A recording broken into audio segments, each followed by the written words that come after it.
Hello.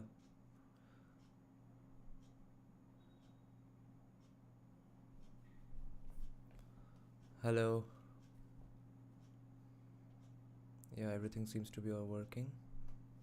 Okay, cool. Let me just post the link in different places. We will be discussing Walter de Mignolo's book, The Darker Side of Modernity, but as reconciling it with in the context of Hindutva. Because every time I read something relating to decoloniality, I notice that it seems like they're talking about Hindutva. Because it's so much from it's all about the local context. Seems like that. Let me just post the link.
Let me know if you all can hear me. There's no point saying you all. No one has joined yet. Of course, this is going to happen in the first stream of my life, so no issues. I hope people from Instagram join now.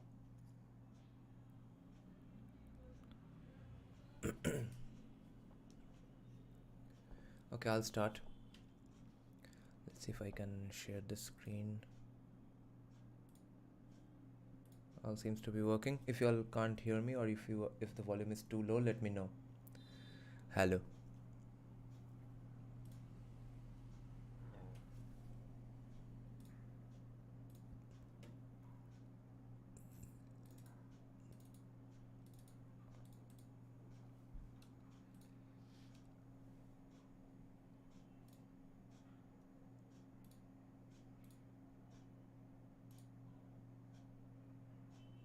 So this is Mignolo's book, Darker Side of Modernity.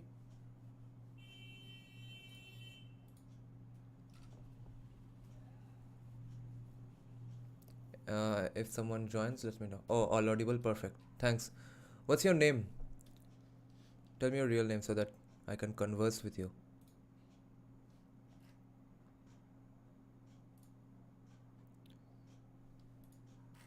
This is my first stream, so I have absolutely no idea what's going on. I'm very scared. So my point is that every time I read anything about decoloniality, it seems like they are discussing Hindutva. Because decoloniality is all about creating your own perspective, your own land's perspective, and the perspective of your own culture, and looking at it from your own and creating your own problematics as well, not applying the lenses applied by colonial powers. Even if you want to solve a problem in your own land, in your own country or society, no need to use the lenses applied by the colonial powers, which is what sets decoloniality apart from post-colonialism, of course. So let's see what Walter de Mignolo has written about this. And my first point is that remember, Walter de Mignolo is wait, let me put this in a different window so that I can scroll and look at my face at the same time. Yeah, Walter de Mignolo had actually written a complimentary sort of appreciation review for India, that is Bharat, for Sai Deepak's book. But that had to be, I think, taken back, because in the earlier editions, in the earlier first initial publications, Walter de Mignolo's review was actually there at the back of the book. but it wasn't there when I bought the book about 1 or 1.5 years later, because Walter de Mignolo got into a bit of a controversy. Some American Hindu liberals, so-called Hindus, and the American left, who think they really love decoloniality, but as long as decoloniality doesn't actually talk about the Indian perspective. They love decoloniality as long as it applies for Latin American and Caribbeans and black people and Muslims. The moment Hindus talk about decoloniality, it's game over for them. So that's why Walter de Mignolo got accused of not understanding anything about India or Bharatiya culture, and enabling a Hindu fascist of some sort. They were talking about Sai Deepak, of course. So that's why Walter de Mignolo's review got taken back, got retracted. Then, but since Sai Deepak has quoted Walter de Mignolo so many times, I really love listening to and reading Walter de Mignolo's work. And this book is by Mignolo. Let's just read and discuss this together. I'll do subsequent countless live streams to discuss this entire book. And you all will notice that I've read half of this intro. Every sentence you read or hear from this book, it seems like he's directly talking about the Hindutva or Bharatiya perspective. Because what else are we going to talk about? The problem is that when people talk about settler colonialism in USA, England, they talk about white people. But they equate Muslims with black people in USA. How is that even historically, academically accurate? Muslims are the settler colonialists in this country. And when we talk about Muslims being settler colonialists, we don't mean that kick all of them all out. Because do they mean kick all white people out of USA just because they were the settler colonialists? But equating settler colonialists like Muslims in India with actual victims of slavery, that is, I think, most shameful and extremely sad, and goes on to show that how dishonest these academics are. So thank God there are good academics as well. So let's see how's my stream going, and I can't see the live chat. Wait. Yeah, okay. I am Shale. I found you through YouTube itself some days back. Hi, Shale. I wonder if anyone else is watching. Okay, 3 viewers. Amazing. Your reviews are very good and in-depth. Varun Singh. Thanks, bhai. You are from Discord, right? Okay, let's start this book. I was intrigued many years ago, around 1991, when I saw on the news, he says news in quote unquote, newsstand in a bookstore, the title of Stephen Toulmin's latest book, Cosmopolis, The Hidden Agenda of Modernity, 1999. That name says a lot, because anyone who has read India, that is Bharat, will know the problems with the word modernity, and I'm sure he'll get into that as well. But if anyone hasn't read that book, India, that is Bharat by Sai Deepak, and are listening to this live stream, then you all will get some real help, because modernity is a very problematic and absolutely a stupid premise of a word that we use like hotcakes for everything, and we use it as a good term. Oh, this is old, this is modern, therefore it's good. Modernity is a very specific term, and it wasn't even assigned a quality. When modernity as a word first started becoming used as a word, no one called it a better thing. People started using modernity as just something different or just something new. When did new become great or better than the old? That was done specifically by colonialists, whether knowingly or unknowingly, that's not our concern.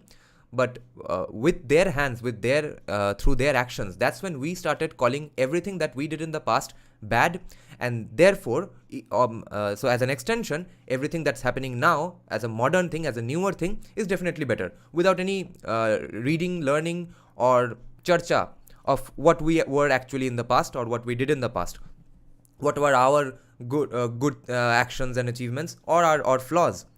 We first of all, we discarded them. If at all we discussed our past, that has always stuck to Sati Pratha and casteism, because the discussing about caste is a bit of a problem in itself. And when people of the decoloniality school of thought in India say that discussing caste is a problematic aspect, people think we are defending the caste system, and right now we hate all Shudras, and let's bring back the oppression of Brahmins. First of all, I'm a Vaishya myself, and secondly, what the decoloniality school is saying and what Sai Deepak is saying, yes, we don't want the caste system back, we don't want the Sati Pratha back, but we will solve it with the lenses of our own understanding of the caste system. And let's not forget a few things. Caste system, no system, good or bad, has ever been uniformly applied or practiced all across the Hindu civilization of Bharat. Because that's not possible, because it's not one religious nation state. Because it's a civilizational state, everywhere it has always been different, somewhere higher, somewhere lower, both the good and the bad. Therefore, we shall at least, as per the amount of study material we have today on caste, we don't know how much of casteism was existing in which part of the country. And by country, I mean Afghanistan, Pakistan, the India we know today, Bangladesh, Thailand, Malaysia, Cambodia, everything that was the part of the Hindu civilization. What was the effects of and the practice of casteism in this entire land? Does anyone know that? Does anyone even talk about that? And I'm sure some of the viewers might be surprised at the mention of Vietnam here, but remember there's a place called Champa in Vietnam, which was Vietnam was a very Hindu majority, Sanatan majority in the ancient times, and now it's mostly Buddhist and Christian, but there's a place called Champa where mainly Cham Hindus live. And Sanjeev Sanyal has written in his book that he spoke with a Cham Hindu history professor in Vietnam when he went for researching his book. And that professor told him that we still, till this date, we believe that India is our holy land, the territory called India now. And after our death, Nandi the bull carries our spirit to Bharat so that we may live in peace. So that's the extent of the Hindu civilization. And if at all there was caste system, we have to analyze what was the caste system in this entire land. And if we don't have the data, we are not going to, there's no point concluding that yes, everywhere, each and everywhere, all these countries, there was equal oppression by Brahmins over Shudras. And another problem with applying the colonial lens of looking at casteism while solving casteism is that, let's not forget that it's not just Brahmins oppressing Shudras. That's so simplistic and stupid a solution to look at. And that is why no wonder they have not solved casteism in 75 years after writing papers after papers and articles after articles. All they have managed to do is defame Hinduism and Sanatan Dharma. Because it's not just that Brahmins oppress Shudras. Every class, every caste used to oppress the caste below them. And remember Savarkar's letter to Ambedkar, where he writes, why are you talking about only Brahmins oppressing Shudras? Your own caste, Ambedkar's caste, Mahar, even that caste inside the Shudra caste used to oppress the castes below them. Okay, even inside the Shudra caste, every caste oppresses the lower caste. But by oppression, I don't mean some superficial word like it's used today. By oppression, I mean directly that not letting them drink water from the same well, etc. Actual oppression, real life, ground level oppression. In the last, what has gone on in the last 200 years. And Brahmins alone are not to be blamed for that. And Shudras alone are not the victims. Have you ever heard of Brahmin on Vaishya oppression? Have you heard this sentence? Are you saying that that has not happened? How can that even be possible? Or have you ever heard Vaishya oppression of Shudras? You have never heard that, right? And what's the mystery behind that? Why haven't you heard that? Because the goal of the colonialists who looked at this caste system was to create fissures. And the entire known or unknown objective of the entire liberal arts academia has been to divide the fissures further. Whatever fissures were there, increase them. Where there are no fissures, create fissures.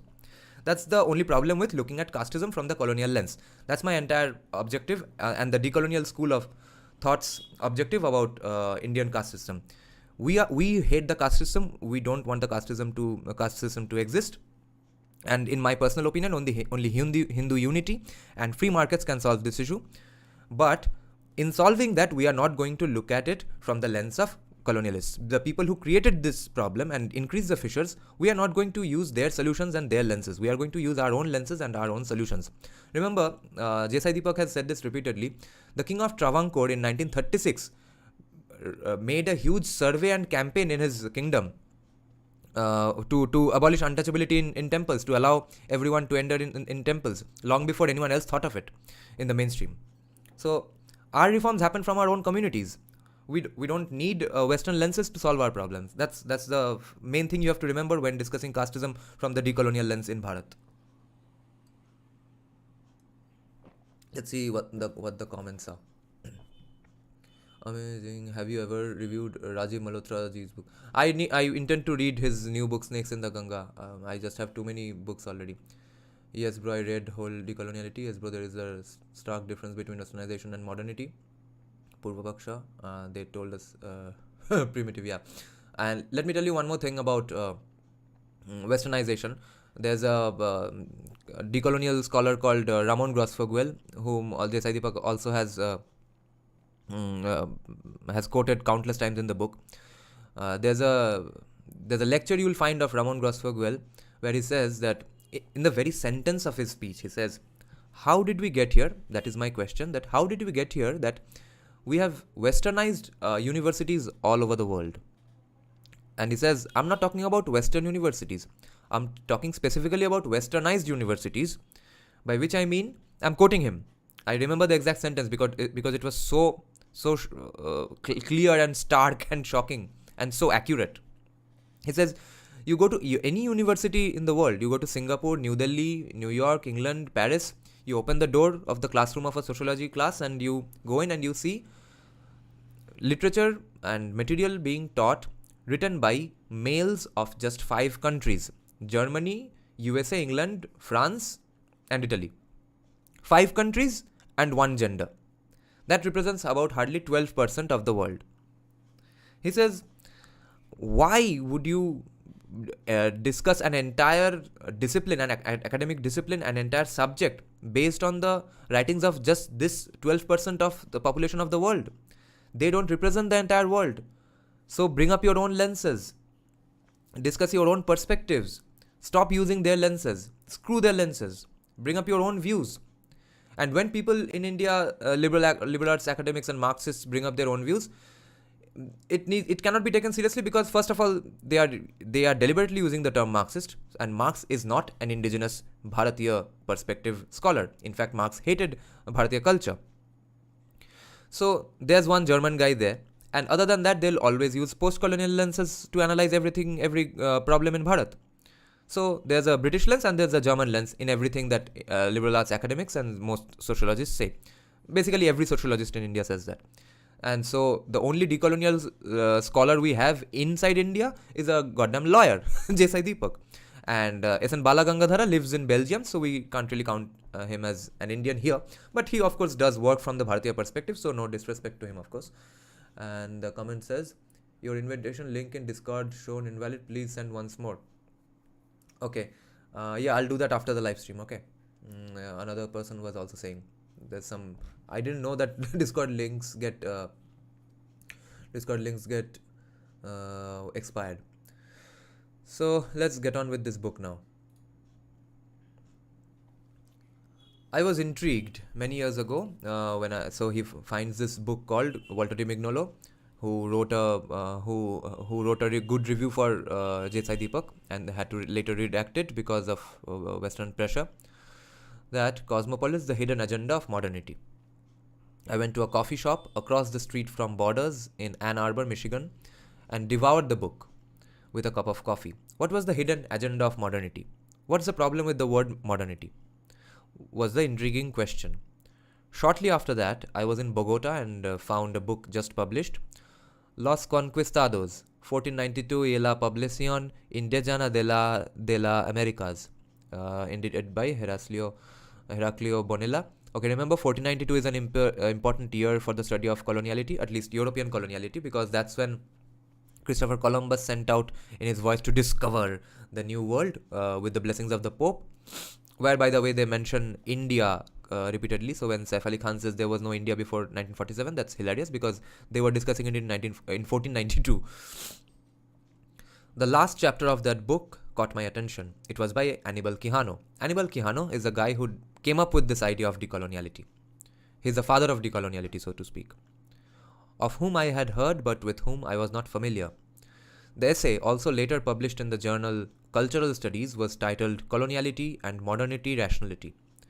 I got the book and found another coffee shop nearby where I devoured the essay, the reading of which was a sort of epiphany. The epiphany that I've been having every day since I read India, that is Bharat. That, oh, so that's how it happens. At that time, I was finishing the manuscript of The Dark Side of Renaissance in 1995. So he was already working on the problems of Renaissance, the Renaissance period and the Enlightenment, so-called. And then he gets to learn of this new school of thought called decoloniality. But I did not incorporate Quijano's essay. There was much I had to think about, and my manuscript was already framed. As soon as I handed the manuscript to the press, I concentrated on coloniality, which became a central concept in local histories/global designs, coloniality, subaltern knowledge, and border thinking. This is his book from 2000. After the publication of this book, I wrote a lengthy theoretical article, Geopolitics of Knowledge and Colonial Difference, which appeared in South Atlantic Quarterly 2002. For Tolman, the hidden agenda of modernity was the humanistic river running behind instrumental reason. This is a great sentence. When I first read it, I had wanted to highlight this. For Tolman, the hidden agenda of modernity was the humanistic river. So humanism, when today's Hindu liberals say they are humanists, if you all have followed Sai Deepak's book or his interviews on this, you all know that humanistic is also a problematic word, because humanism means putting humans on top of all other nature and society and basically non-humans. That's a very anthropocentric way of looking at society, which Abrahamic faiths usually do. They have this thing called Cartesian, it's essentially Cartesian duality, man versus nature, which is why their science is essentially social science and natural science separately, which we didn't have, which is why they discard all Indic knowledge systems as philosophy. Science be philosophy, history is mythology, science is philosophy. Because they can't fathom this idea that natural science and social sciences can be discussed together.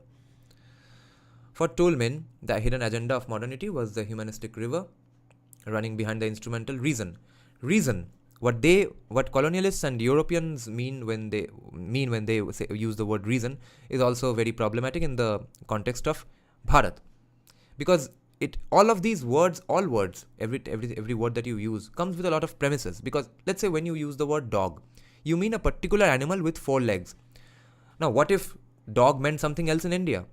Okay, what if dog meant cat? Then the premise and the use of the word dog fails. That's a problem. For me, the hidden agenda and the darker side of modernity was coloniality. What follows is a recap of the work I have done since in collaboration with members of the collective modernity/coloniality. Now, what is the hidden agenda?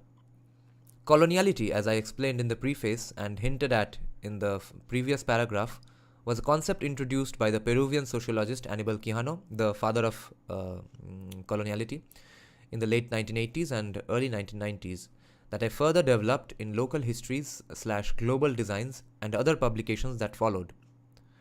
Coloniality has been conceived and explored as the darker side of modernity since then. Quijano gave a new meaning to the legacy of the term colonialism, particularly because it was conceptualized during the Cold War in tandem with the concept of decolonization and the struggles for liberation in Africa and Asia. And even today, all post-colonialist students, academics, and they keep using this word that we need to decolonize our minds, we need to decolonize the system, we need to decolonize this and that, but they never use the word, knowingly or unknowingly, the word decolonialize, which means they will kick the people out only racially, which is exactly what Nehru did. He kicked out the British. He didn't kick out the British. He begged the British to leave, but exactly applied the same system, all the same lenses of governance on India. That is not decoloniality. That is decolonization. Just kick out the people, but use their thought process for yourself. As opposed to that, decoloniality is a better solution. Let's see if there are some messages. Western universalism, right? He was Indologist. Okay, let's keep discussing.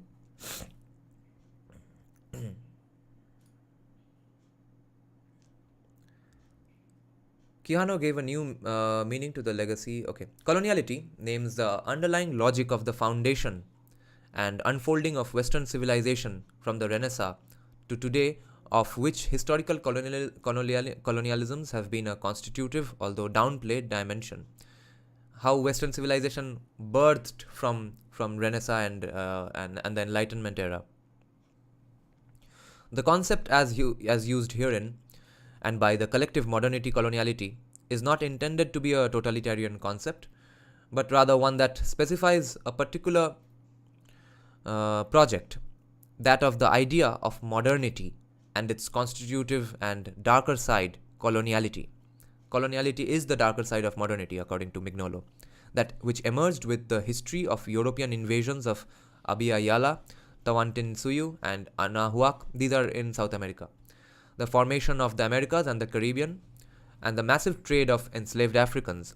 And these enslaved Africans are now being equated with Muslims who are settler colonialists, which is weird. Coloniality is already a decolonial concept, and decolonial projects can be traced back to the 16th through the 18th centuries, because some people have done it unknowingly, like S.N. Balagangadhara himself uses his, says that the thing he's discussing, he calls it colonial consciousness instead of using the word decoloniality or coloniality. He's a decolonial scholar unknowingly. And last but not least, coloniality. Wait, where did my mouse go? Yeah. And last but not least, coloniality. For example, El Patron Colonial de Poder, the colonial matrix of power, is unapologetically the specific response to globalization and global linear thinking that emerged with the within histories and sensibilities of South America and Caribbean. Now, I read this part, so I highlighted this. Why did I highlight the part unapologetically? Because as Hindus, you are supposed to be always apologetic about your past, your flaws, and half the things are not even your flaws, half the things are later constructions in hardly the 200 years, but somehow you are supposed to feel apologetic for even thinking yourself to be a Hindu, for believing in your gods and goddesses, for asking for reconstructing the temples that were destroyed. You are supposed to be apologetic about everything, but this is where decoloniality comes in and says that this is about being unapologetic about your culture and your past. Coloniality, and at last not but the least, coloniality is unapologetically the specific response to globalization and global linear thinking that emerged within the histories and sensibilities of South America and Caribbean, because their thinking is linear, ours is not.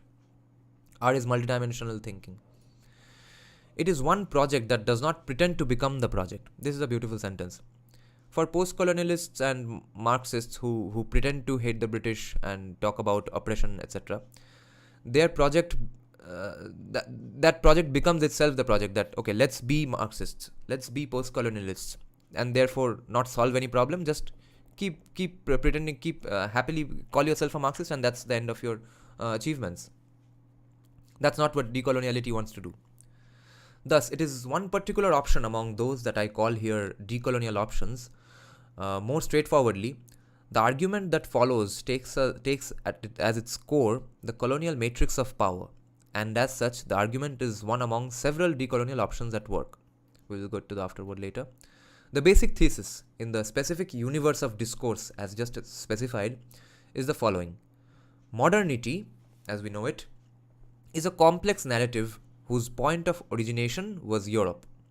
A narrative that builds Western civilization by celebrating its achievements while hiding at the same time its darker side, coloniality. Coloniality is a direct result of this idea called modernity.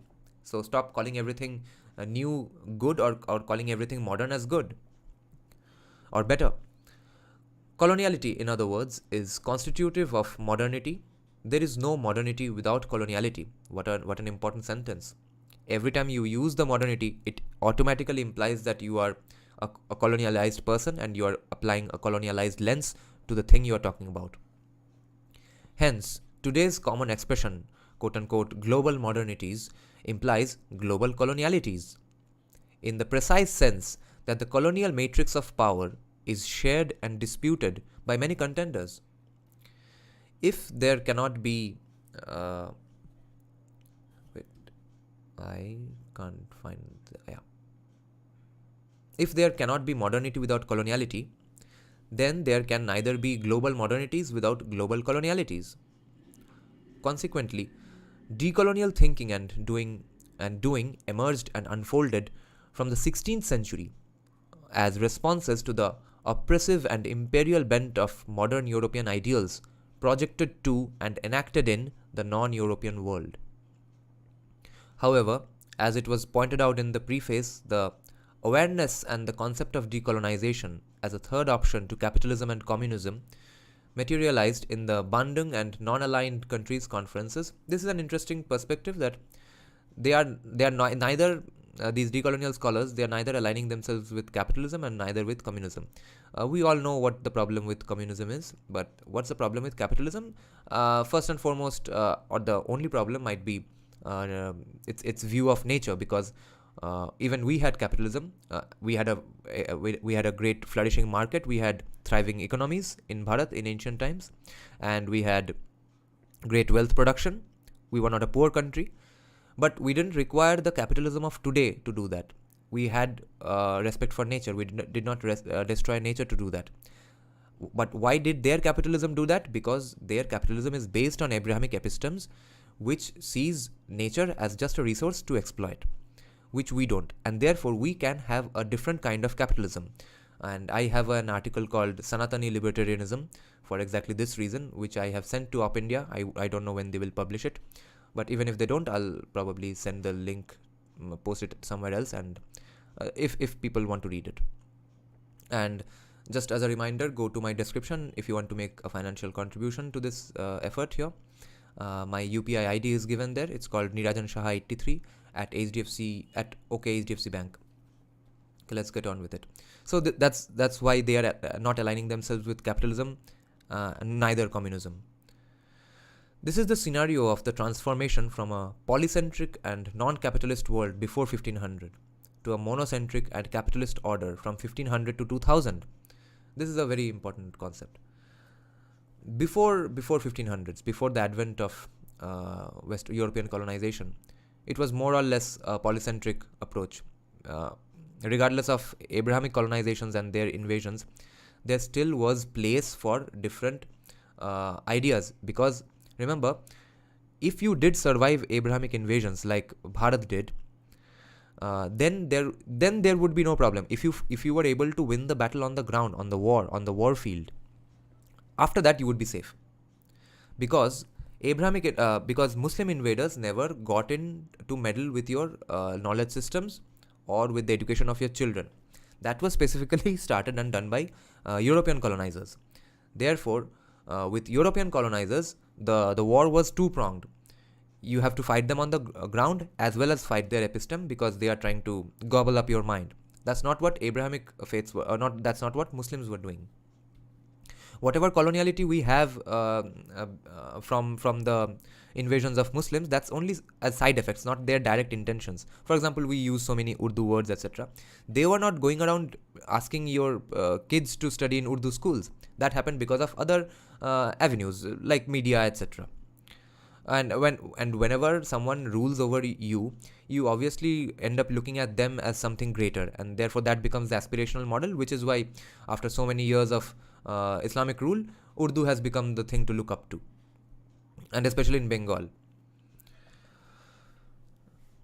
This scenario, okay, 1500s is done, and then it becomes monocentric and only capitalist, because now the system has been rigged. It's only a capitalist order, and now in order to flourish and to succeed, you have to operate under this framework.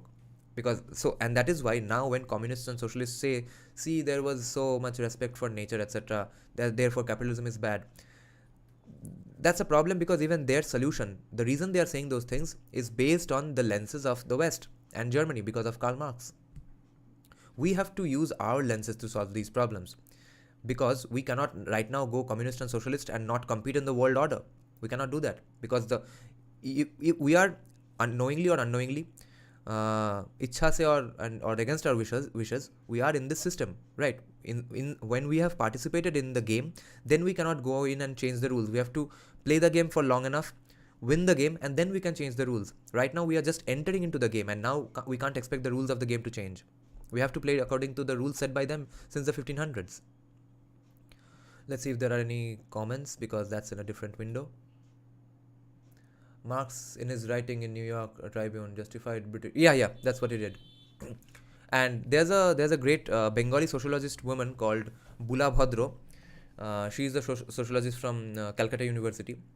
She has a PhD. She wrote in her 1983 thesis paper critiquing Marx for exactly this. I think the paper was called Marx's critique of Marx's view of the Asiatic modes of production, something like that. I have that PDF. We'll discuss it someday, because the abstract itself seems like a very good weapon for discussing coloniality and decoloniality. You all will be thrilled. I think we'll discuss it the very next day, the next day that I do this stream. This stream today will go on for just 10 more minutes. I have to leave after that, but I hope this was fun. Okay, let's get on with this PDF. Now, the advent of a four-headed and two-legged monster. I will start with two scenarios, one from the 16th century and the other from the late 20th century and the first decade of the 21st. First, let's imagine the world around 1500. It was, in brief, a polycentric and non-capitalist world. There were several coexisting civilizations, some with long histories, others being formed around that time. In China, the Ming dynasty ruled from 1368 to 1644. Remember, this is one funny aspect about China, that before the Maoists, before the communists came to power in China, China being such a gigantic civilizational state and Bharat being such a counter-gigantic civilizational state, we have never had any wars or enmity towards them, nor have they have had any enmity towards us. It all started because of Marxism. How hilarious and stupid is that?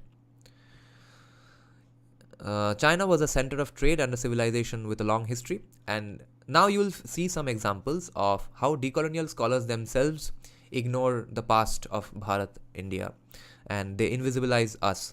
Remember, you search for who invented wheel, Mesopotamia. Who invented currency, Mesopotamia. Even though Bharat has a longer history than Mesopotamia, our culture is older than that, and we used to do business with all these areas of Greek civilization, Roman Empire, Mesopotamia, China, etc. So the people who were inventing wheels, people who were inventing currency, why the fuck were they inventing those? To do business with us, obviously, because we were the superpower, and if not us, the Roman Empire, the Greek Empire, or China. At least India could not have been ignored. At some point or the other, India was always among the top 3 economies. Bharat was among the top 3 economies in the world. So are you telling me that Mesopotamia invented wheels and currency only for themselves? But no one acknowledges that, not academics, not even decolonial scholars. And that is why you see here, they are saying China was a trade and a civilization with a long history, but they will, in the entire book, I'm pretty sure they will never say Bharat was a center of trade and a civilization with a long history. And you can't blame them for that. They are not scholars of history. It's our fucking asshole historians who have not told these people our own histories. That's the difference between China, Israel versus us. China and Israel gave their education system and their history education to people who hated their own country. I mean, we did that. China and Israel did not do that. No country does that except India. And that's why no one knows our history, except a few like us over the last 5 years.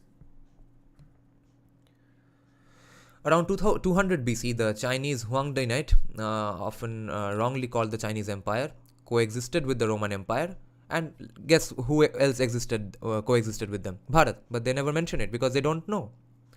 By 1500, the former Roman Empire became the Holy Roman Empire of the German nations, which still coexisted with the Chinese Huang Dynasty ruled by Ming dynasty.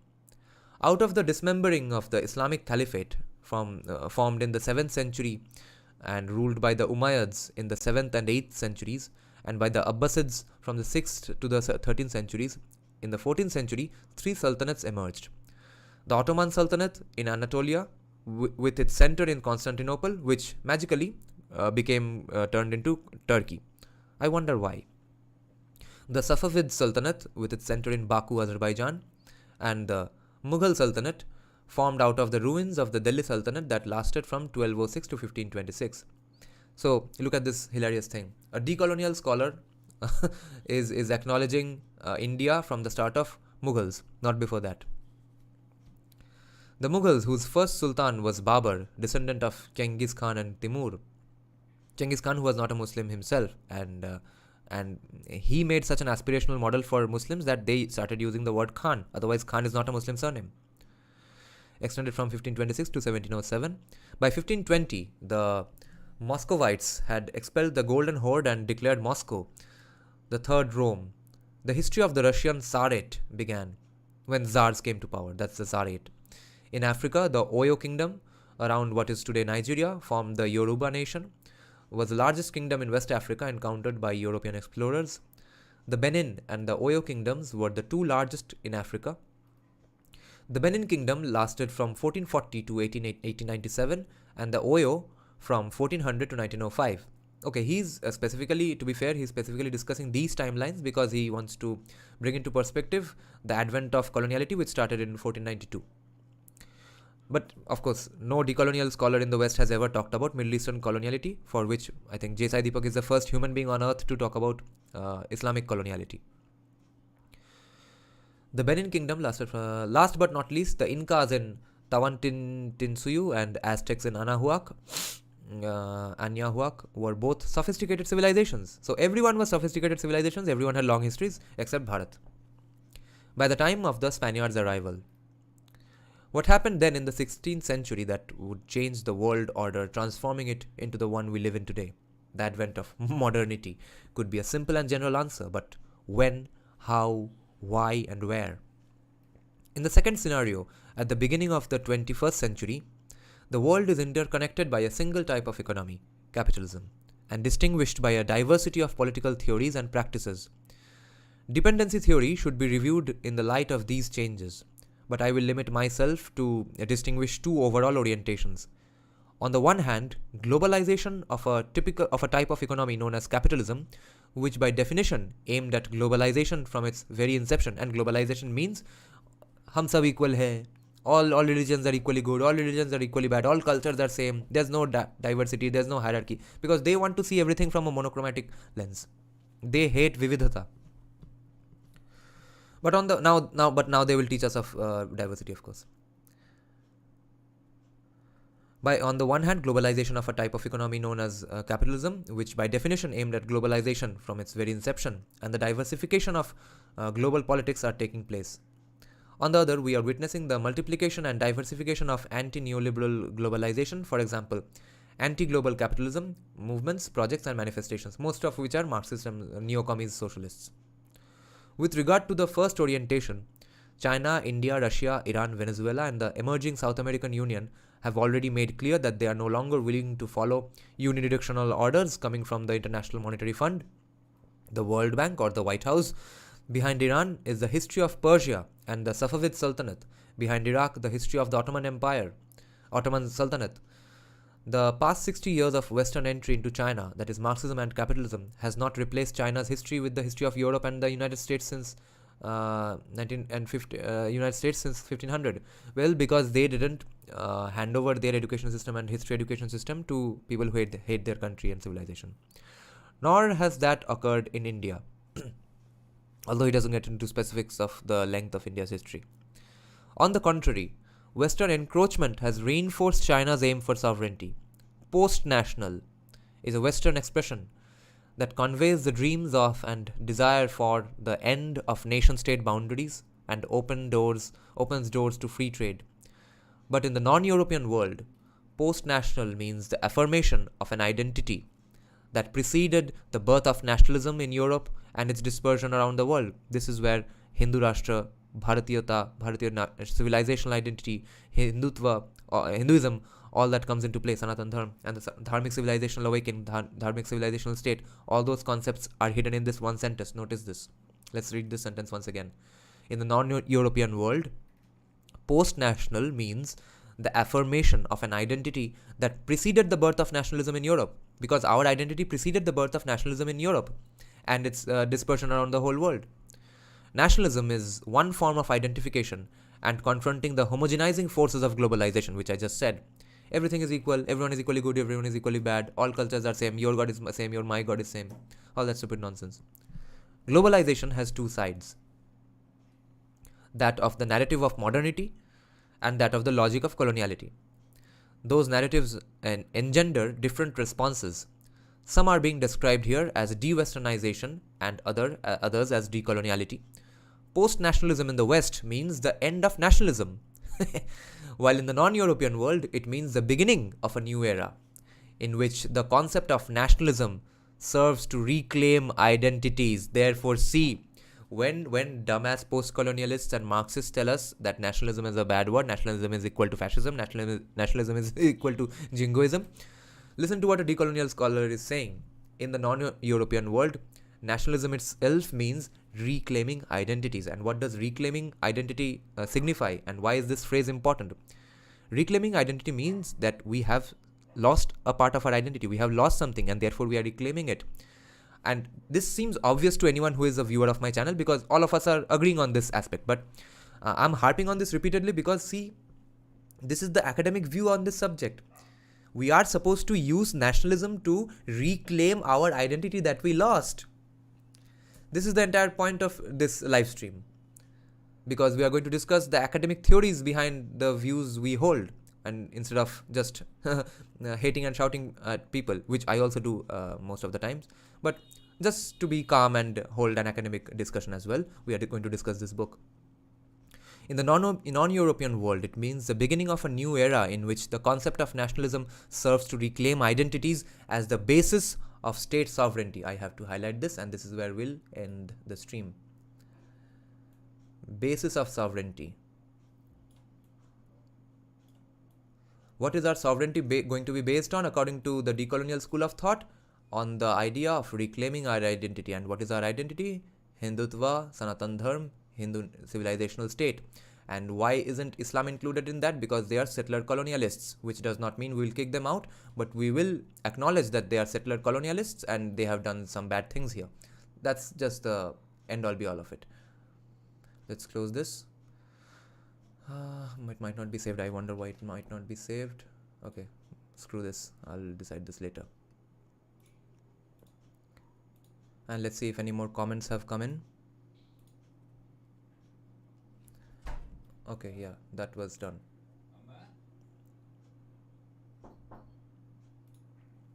Video করছি, চুপ করো। Video করছি, চুপ করো।